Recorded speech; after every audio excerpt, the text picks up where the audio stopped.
ಚಿತ್ರನಟಿ ರನ್ಯಾ ರಾವ್ ಅವರು ಶಿಷ್ಟಾಚಾರ ಸೌಲಭ್ಯದ ದುರ್ಬಳಕೆ ಮಾಡಿಕೊಂಡು ಚಿನ್ನದ ಅಕ್ರಮ ಸಾಗಾಣಿಕೆ ನಡೆಸಿರುವುದು ವರದಿಯಾಗಿದ್ದು, ಈ ಪ್ರಕರಣದಲ್ಲಿ ರನ್ಯಾ ರಾವ್ ಅವರ ತಂದೆ ಐಪಿಎಸ್ ಅಧಿಕಾರಿಯೂ ಆಗಿರುವ ರಾಮಚಂದ್ರ ರಾವ್ ಅವರ ಪಾತ್ರದ ಬಗ್ಗೆ ತನಿಖೆ ನಡೆಸಲು ರಾಜ್ಯ ಸರ್ಕಾರ ಮುಂದಾಗಿದೆ. ಸಿಎಂ ಮತ್ತು ಡಿಸಿಎಂ ಇಬ್ಬರೂ ಸಹ ರನ್ಯಾ ರಾವ್ ವಿಚಾರ ನಿದ್ದೆಗೆಡಿಸಿದೆ.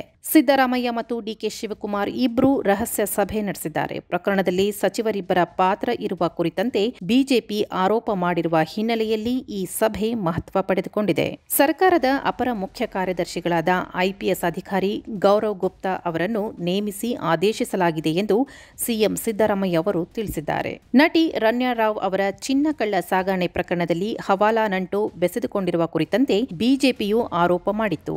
ಆರೋಪಿ ರನ್ಯಾ ರಾವ್ ಬಂಧನದ ಸಂದರ್ಭದಲ್ಲಿ ಸಚಿವರೊಬ್ಬರನ್ನು ಸಂಪರ್ಕಿಸಲು ಯತ್ನಿಸಿರುವುದು ಕಾಂಗ್ರೆಸ್ ಸರ್ಕಾರದ ಪ್ರಭಾವಿಗಳ ಕೈವಾಡ ಇರುವ ಬಗ್ಗೆ ಸ್ಪಷ್ಟ ಅನುಮಾನಗಳು ಮೂಡುತ್ತಿವೆ ಎಂದು ಬಿಜೆಪಿ ರಾಜ್ಯ ಘಟಕದ ಅಧ್ಯಕ್ಷ ಬಿವೈ ವಿಜಯೇಂದ್ರ ಗಂಭೀರ ಆರೋಪ ಮಾಡಿದ್ದರು. ಸದನದಲ್ಲಿಯೂ ಈ ವಿಚಾರ ಪ್ರತಿಧ್ವನಿಸಿತ್ತು. ಮಾತ್ರವಲ್ಲ, ಪೊಲೀಸ್ ಇಲಾಖೆಯ ಹಿರಿಯ ಅಧಿಕಾರಿಯ ಪುತ್ರಿ ಈ ಕೃತ್ಯದಲ್ಲಿ ಭಾಗಿಯಾಗಿದ್ದು ಸರ್ಕಾರದಿಂದ ಯಾವ ಕ್ರಮ ಕೈಗೊಂಡಿಲ್ಲ ಎಂದು ಬಿಜೆಪಿ ಆರೋಪಿಸಿತ್ತು. ಜೆಡಿಎಸ್ ಕೂಡ ಧ್ವನಿ ಎತ್ತಿತ್ತು. ಈಗ ರಾಜ್ಯ ಸರ್ಕಾರವು ಆಕೆ ತಂದೆ ವಿರುದ್ಧ ತನಿಖೆಗೆ ಆದೇಶಿಸುವ ಮೂಲಕ ಪ್ರಕರಣದಲ್ಲಿ ಸಂಕಷ್ಟಕ್ಕೆ ಸಿಲುಕುವಂತೆ ಮಾಡಿದೆ.